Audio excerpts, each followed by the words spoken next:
Following on from our recent essential dev tool looking at SQL Server of search all tables, we're going to have a look at the MySQL equivalent of that. It's a bit less user-friendly and useful, but we can achieve the same thing quite easily. Not really a tool this time, more of a technique actually. But we're going to stick with the tools naming convention. Essentially what we've got here in front of us is we have within TextPad, got editor, check out the other tool on that, we have a database dump. So we've gone on to a database, we've dumped it out to text file, and then we are going to find something, and we're going to have a look.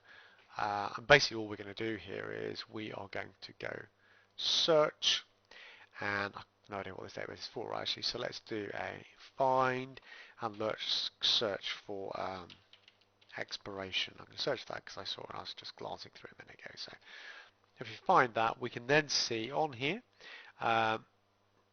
this is the list of values that are being put into a table. So if we follow this row across, we're on row 173. If we just press home to get back to the start of there, we can see that this table is, we're looking at WP post meta. So we know that it's within that table on there. And if we were to count over the fields, when we come back to where we were, we see it's the third field in, which if we looked at the structure for that table, then we would know which particular field that was. We could then go, sorry, it occurs to me my search box is actually below where I'm recording. We just did find and then we typed it in there, we hit find next.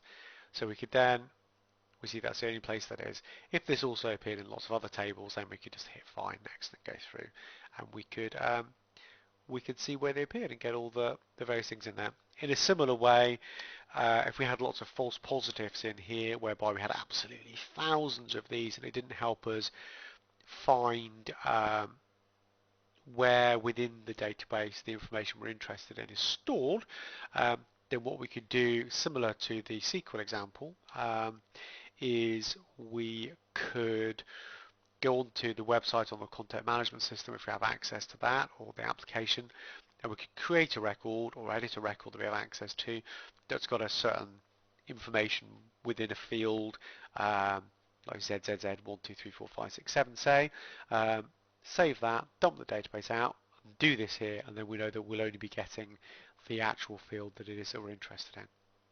Okay, fairly simple one there today. Check out the other essential dev tools and other tools on the blog and other videos on this channel. Links to the blog are below here if you're here via YouTube. Yeah, check out the other stuff. Okay, thanks for listening. Bye bye.